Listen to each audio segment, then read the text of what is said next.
Today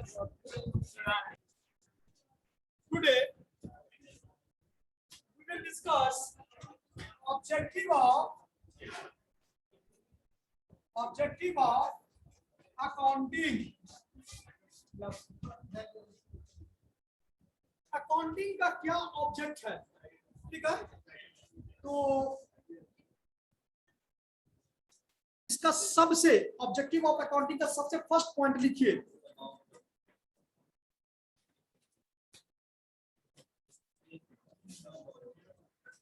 to keep systematic, to keep systematic and complete systematic हाँ systematic and complete record of financial transaction.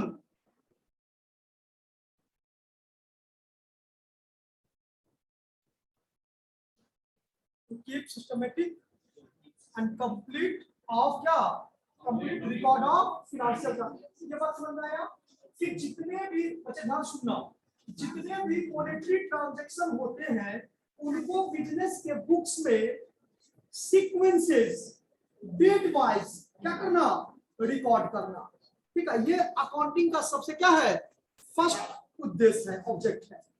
क्योंकि जब तक recording नहीं होगा उसका लेजर नहीं बनेगा, जर्नल एंट्री नहीं होगा तो लेजर नहीं बनेगा, लेजर नहीं होगा तो ट्रायल बैलेंस नहीं बनेगा, ट्रायल बैलेंस नहीं होगा तो उसका फिनेंशियल स्टेटमेंट यानी फाइनल अकाउंट नहीं बनेगा।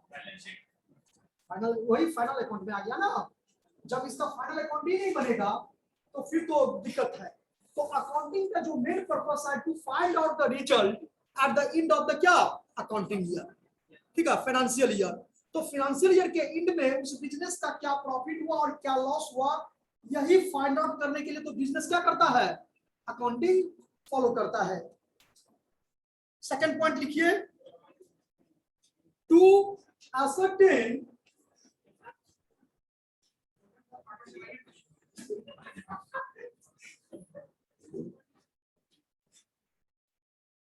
ascertain का मतलब फाइंड आउट करना, कैलकुलेट करना, to find out the result.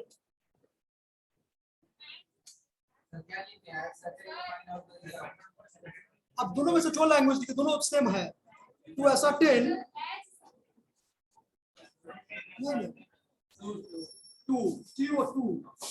to ascertain profit or loss, to ascertain profit or loss। वही हुआ। आप अगर फाइंड आउट लिखोगे, ascertain वर्ड नहीं लिखोगे, ascertain को वो नहीं लिखोगे, आप क्या लिखो, to find out the result at the end of the accounting year। आप इस तरह से भी लिख सकते हो या सिंपल to ascertain प्रॉफिट और लॉस। थर्ड पॉइंट लिखिए, तीसरा, to ascertain the financial position, to ascertain the financial position,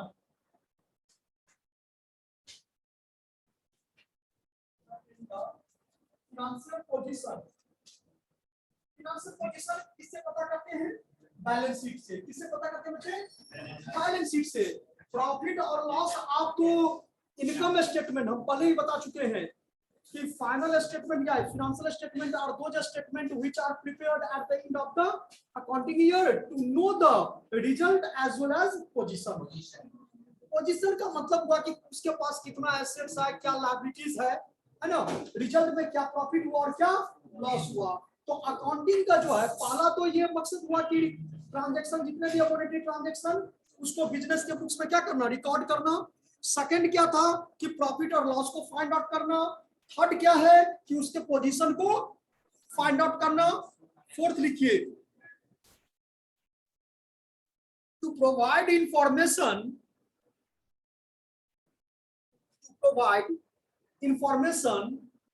to various groups हाँ एंड यूजर्स।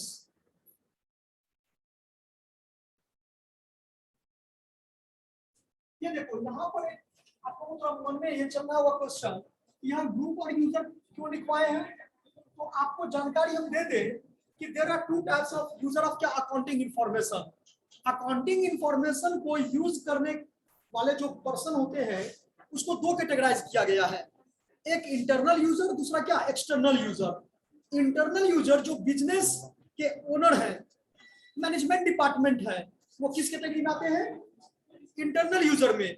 और जो थर्ड पार्टी है, अब शेयर होल्डर पैसा शेयर में क्यों इन्वेस्ट करेगा, उसको भी तो इंफॉर्मेशन चाहिए कि इस कंपनी का जो है स्टेटस, जो पोजीशन है, इस कंपनी का जो अर्निंग कैपेसिटी है वो बढ़िया है, तो इसको शेयर क्या कर लिया जाए, परचेज कर लिया जाए, क्योंकि हमको कुछ फ्यू डेज में रिटर्निंग मुझे क्या मिले, क्या मिले।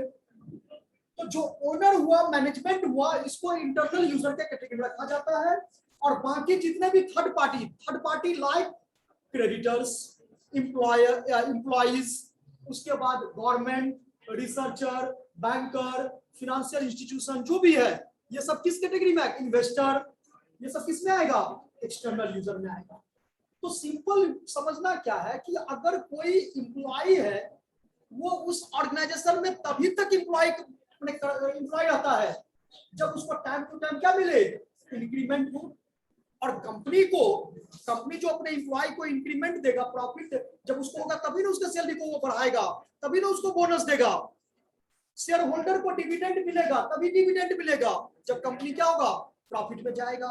तो जब तक ये इंफॉर्मेशन प्रोवाइड नहीं करेगा, चाहे वो इंटरनल यूजर हो या चाहे एक्सटर्नल यूजर हो, सभी को इंफॉर्मेशन क्या करना पड़ता है, प्रोवाइड करना पड़ता है। यही रीजन है कि आप लोग देखते होंगे पेपर में जब ऑट होता है बड़े बड़े कंपनी सबका, ठीक है, क्वार्टरली, मंथली, ईयरली, ये क्या होता है उसका डेटा कि इस कंपनी का इतना प्रॉफिट है, इस कंपनी का इतना क्या है, ये बैलेंस शीट है, इसके पास इतना संपत्ति है, एसेट्स है, इसके पास इतना लायबिलिटीज है, यही तो इंफॉर्मेशन है। To provide information to the various group and user of accounting information. समझ में आ गया?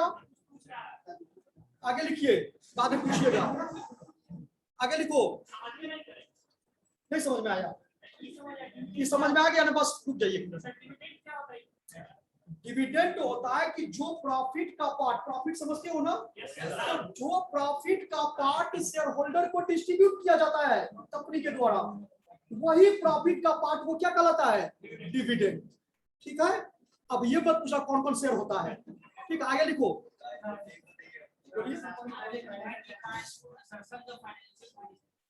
फाइनेंशियल पोजीशन मतलब एसेट्स, लायबिलिटीज, फंड, ये सबको फाइंड आउट करना, ये सबको, क्योंकि कंपनी देखेगा, कोई अगर इन्वेस्टर इन्वेस्ट करेगा तो वो देखेगा ना कि मेरा पैसा डूबे नहीं। सभी चाहता है ये चीज कि हम जिस कंपनी में पैसा लगा रहे हैं वहां पर मेरा पैसा नहीं डूबे। तो अगर उसका पोजीशन बढ़िया रहेगा तो वो अपना एसेट्स को भी बेच करके क्या करेगा, शेयर होल्डर को पैसा रिटर्न करेगा ना। तो ये चीज पोजीशन को देखना पड़ता है। नेक्स्ट,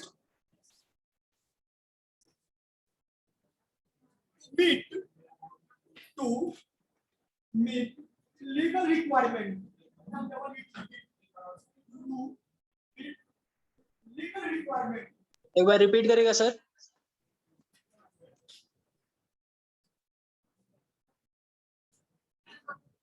हाँ, क्या बोले बच्चे? एक बार रिपीट करिए सर, क्या बोल रहे हैं? To meet legal requirement. ये समझ में आया? ये देखो, ये सिंपल, इसको समझो। लीगल रिक्वायरमेंट, अब टाइम टू टाइम अगर हम गवर्नमेंट को टैक्स नहीं दे तो क्या गवर्नमेंट मेरे बिजनेस को चलने देगा? ठीक है, तो ये कहता रजिस्ट्रेशन नहीं करवाएंगे तो चलने देगा। तो जितने भी लीगल रिक्वायरमेंट है उसको भी क्या करना, फुलफिल करना, उस बिजनेस का क्या है, राइट है। ठीक है, तो अकाउंटिंग का एक ऑब्जेक्ट ये भी है कि क्या वो जो भी लीगल रिक्वायरमेंट है उसको वो फुलफिल कर रहा है कि नहीं कर रहा है। ठीक है, और एक फैसिलिटी भी ये प्रोवाइड करता है टू फैसिलिटेट डिसीजन मेकिंग। ये भी एक पॉइंट लीजिए।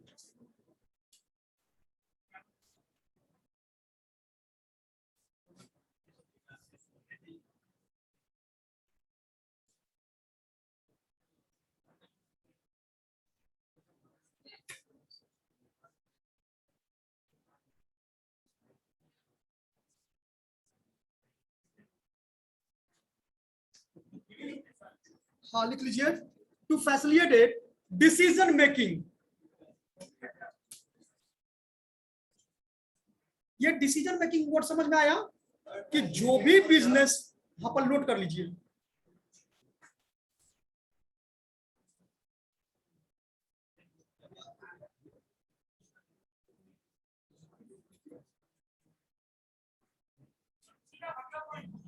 हाँ नेक्स्ट पॉइंट है ये, देखो इसमें है क्या, बोलिए किसी बच्चे को क्वेश्चन है क्या? फैसिलिटी का मतलब क्या? जो फैसिलिटी प्रोवाइड करना, एक प्रकार से जो अकाउंटिंग, देखो हाँ हाँ नहीं, डिसीजन मेकिंग स्टाइल है, डिसीजन मेकिंग कैसे डायरेक्ट लिख देंगे, सिंपल। हाँ अकाउंटेंसी, अकाउंटिंग इज प्रोवाइड क्या, टू प्रोवाइड द क्या, डिसीजन मेकिंग, प्रोवाइड लिख सकते हैं आप, हाँ तो लिख लीजिए, प्रोवाइड भी लिख सकते हैं।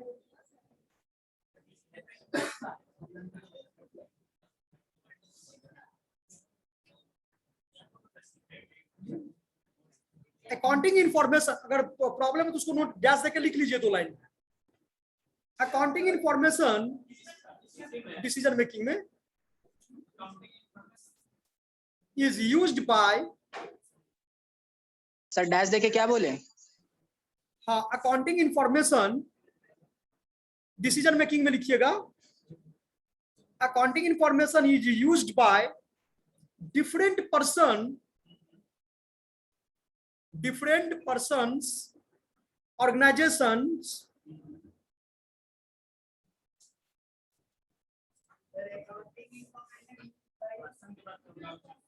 different persons, organizations and institutions,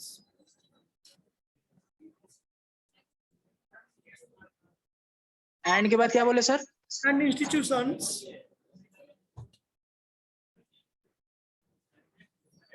the management has to हाँ उसी में,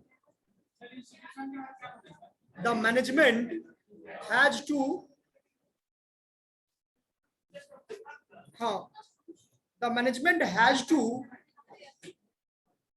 take, the management has to take decision from time to time,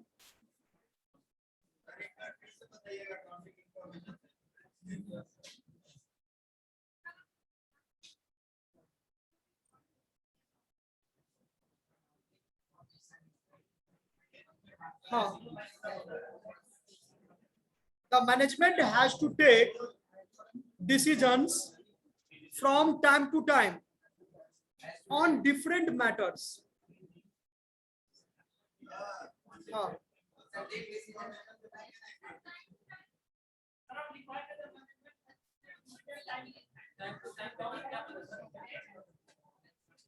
time to time on different matters, the management क्या बताए थे, the management has to take decisions from time to time on different matters, accounting facilitated, हाँ उसी में, हाँ accounting facilitates in decision making process, accounting facilitates in decision making process।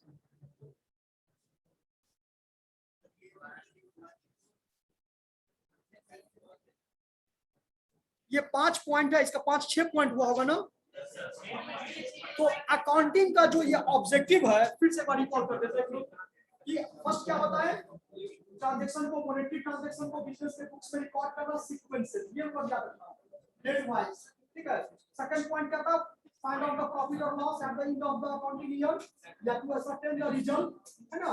Third point क्या था, to ascertain the क्या financial position, ठीक है। Third point क्या था, फोर्थ पॉइंट क्या हो गया, हाँ सभी जो ग्रुप्स है या यूजर है उसको क्या करना, फैसिलिटी प्रोवाइड करना, ठीक है। और उसके बाद ये इसका ओवरऑल जो है अकाउंटिंग का ये ऑब्जेक्ट है। अगर अकाउंटिंग का ऑब्जेक्ट पूछे तो हमको तक एक्सप्लेन करने के लिए बोलेगा, तो हम आप लोग को भेजेंगे भी पीडीएफ बना करके, तो उसको क्या करना सही बच्चे उसको पढ़ लेना पड़ेगा। हां इंट्रोडक्शन से लीगल रिक्वायरमेंट का मतलब बताए कि कोई भी अगर मान लो कंपनी है, कोई भी बिजनेस हो, ठीक है, अब सोल ट्रेडिंग कंसर्न के लिए जरूरी नहीं है, पार्टनरशिप बिजनेस के लिए भी जरूरी नहीं है, उसमें मैंडेटरी है। आप चाहो तो करवा सकते हो, नहीं चाहो तो नहीं करवा सकते हो, लेकिन कंपनी का जहां केस हो जाएगा वहां उसका रजिस्ट्रेशन कराना क्या है, कंपलसरी है। ठीक है, तो अगर आप लीगल रिक्वायरमेंट को फुलफिल नहीं करोगे, time to time state government को आप टैक्स नहीं दोगे, है ना, तो आपको वो बिजनेस को क्या करेगा, नहीं चलने देगा, क्लोज कर देगा। तो ये लीगल रिक्वायरमेंट का जो भी आपका as per law, as per regulation, है ना, जो रूल रेगुलेशन है उसके हिसाब से आपको गवर्नमेंट को क्या करना पड़ेगा, टाइम टू टाइम फुलफिल करना ही पड़ेगा। यही हुआ टू बिट लीगल रिक्वायरमेंट है। तो ये चीज हो गया। अब एक वर्ड है यहाँ पर बुक कीपिंग, जो कि बराबर आपको क्वेश्चन भी आता है कि what are the differences between bookkeeping and accounting. बहुत इंपॉर्टेंट क्वेश्चन है, ये एग्जाम में भी बहुत बार आ चुका है। आप लोग देखोगे तो आप लोग को क्वेश्चन मिल गए 3-4 साल का, तो देखिएगा। तो नहीं सेंड करेंगे, उसको समझा देते हैं, सेंड कर देंगे। देखो होता क्या है कि book keeping it is a primary stage. कौन सा स्टेज है, प्राइमरी स्टेज है, but accounting is the secondary stage. Bookkeeping is done by the bookkeeper.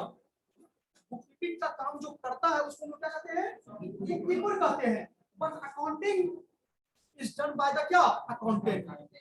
और अकाउंटेंट वैसी है, चार्टर्ड अकाउंटेंट किसी कंपनी का जो है, सो नॉर्मल आपको अब दुकान का जीएसटी का काम करवाओगे तो जूनियर अकाउंटेंट भी आकर क्या करेंगे, आपको गांधी मैदान में ऑफिस है, ठीक है, वो आराम से वो जूनियर अकाउंटेंट भी कर देते हैं। लेकिन कंपनी के केसेस में ये रूल है, उसका जब भी अकाउंटिंग का काम करेगा वो क्या करेगा, सीए चार्टर्ड अकाउंटेंट ही करेंगे। तो accounting is done by the accountant but bookkeeping is done by the bookkeeper. दो पॉइंट याद रहेगा, it is the primary stage, it is the क्या, secondary stage, it is done by the क्या, पूछ रहा है बुककीपिंग प्राइमरी है ये।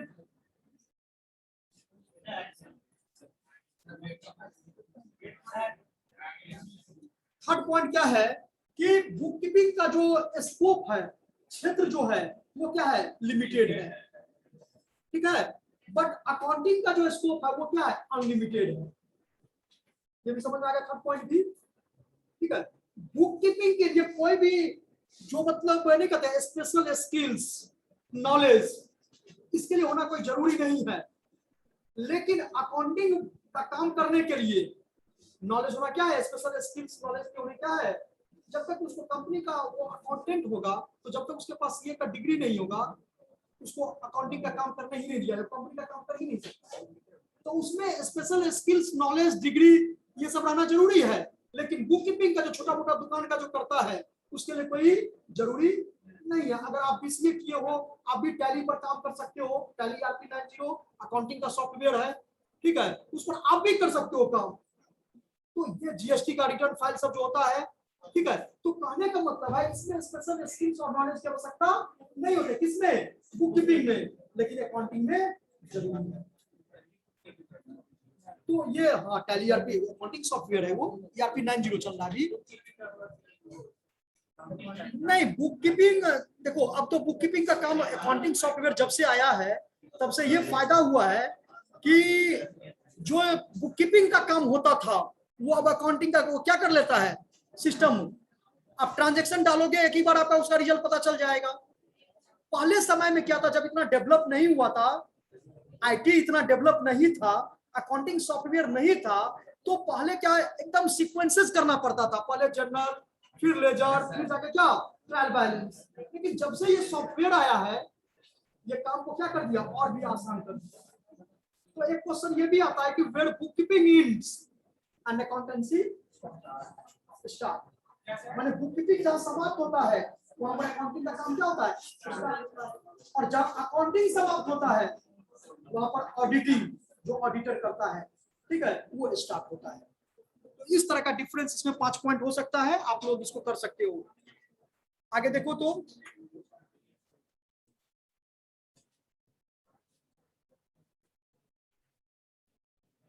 ओके, नेक्स्ट पॉइंट है आपका अकाउंटिंग साइकिल।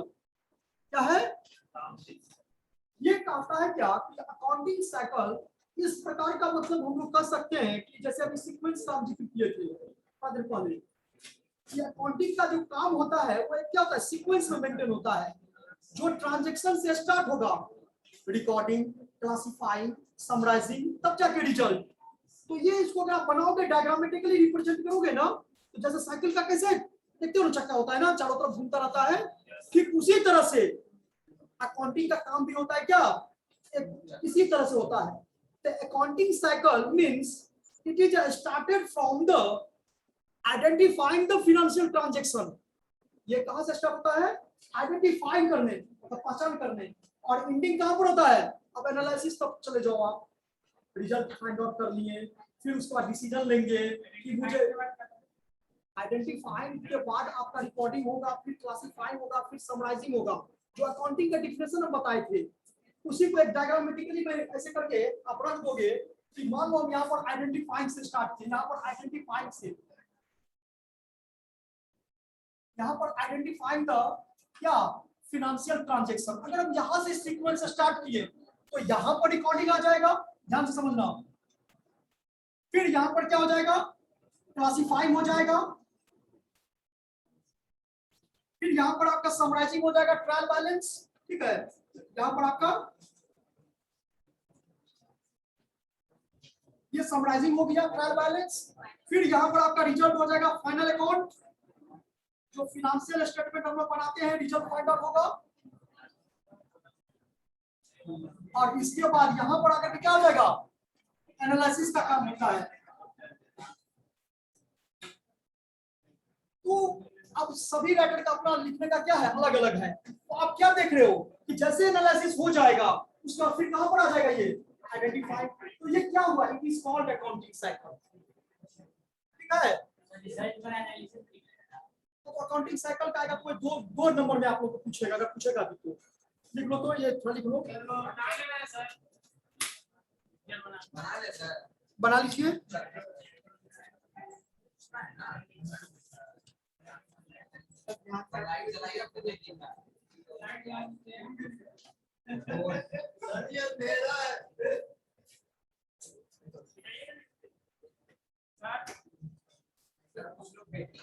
देखो, meaning of accounting cycle,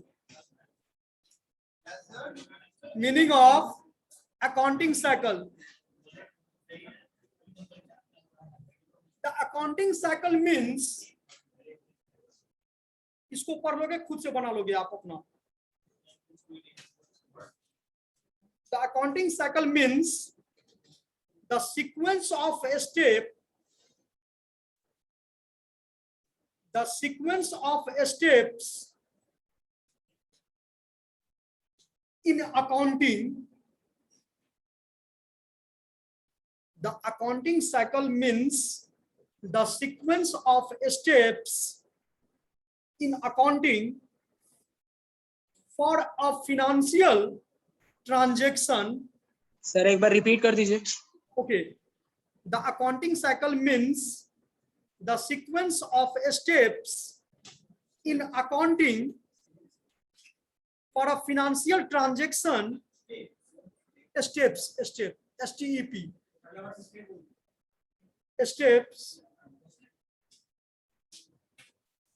in accounting. Financial steps. Steps in accounting for a financial transaction. For a financial transaction entered, E-N-T-E-R-E-D, entered into by an organization, entered into by an organization, financial transaction entered into by an organization.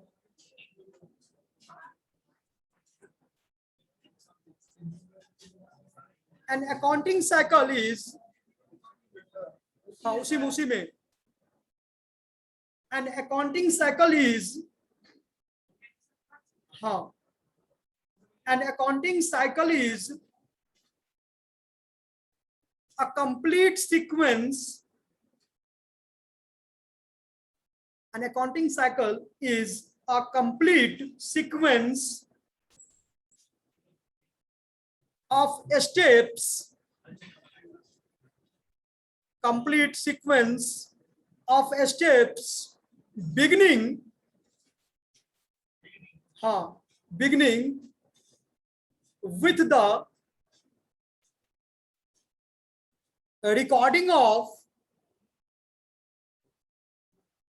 with the recording of the financial transaction,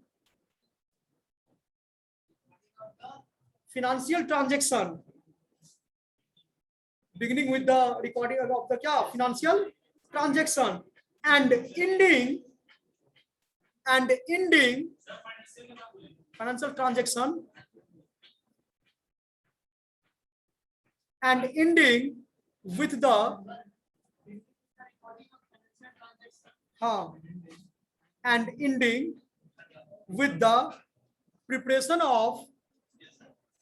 preparation तैयार करना, preparation of financial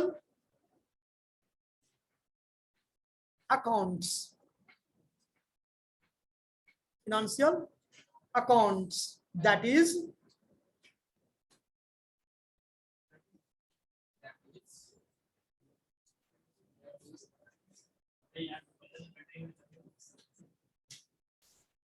तो आप financial account की जगह statement लगाओ, तो account को काट दो, स्टेटमेंट लगाओ, फिनेंशियल स्टेटमेंट, फिनेंशियल अकाउंट जहां बताए ना, लिखिए ना, तो फिनेंशियल अकाउंट की जगह financial statement, that is income statement, हाँ इनकम स्टेटमेंट के बाद क्या बोले हैं?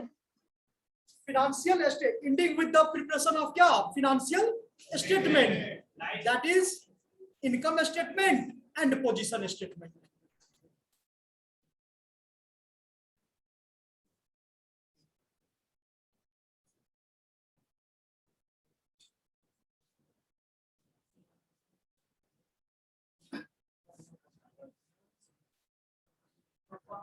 अब इसको नहीं अलग अलग दोनों है, इससे आपको प्रॉफिट का पता चलता है, प्रॉफिट लॉस का, इससे इसका पोजीशन का पता चलता है, ठीक है।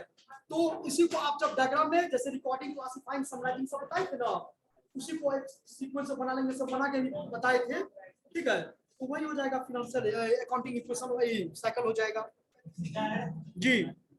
आप जो साइकिल बनाए थे उसमें एडिटिंग का एनालिसिस क्यों हुआ था? Branches of accounting,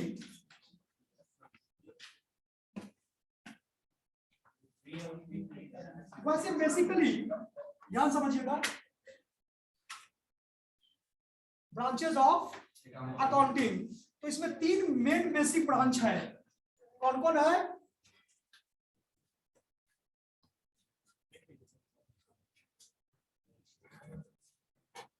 branches of accounting, तो बेसिकली 3 ब्रांच होते हैं अकाउंट का, कौन कौन? फिनेंशियल अकाउंटिंग, मैनेजमेंट अकाउंटिंग और कॉस्ट अकाउंटिंग, तीनों का। हाँ तो आप निम्न यहां पर लिख सकते हैं, first is called financial accounting,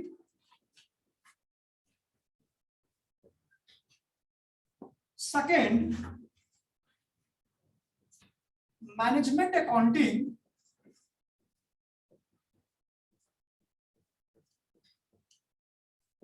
third cost accounting.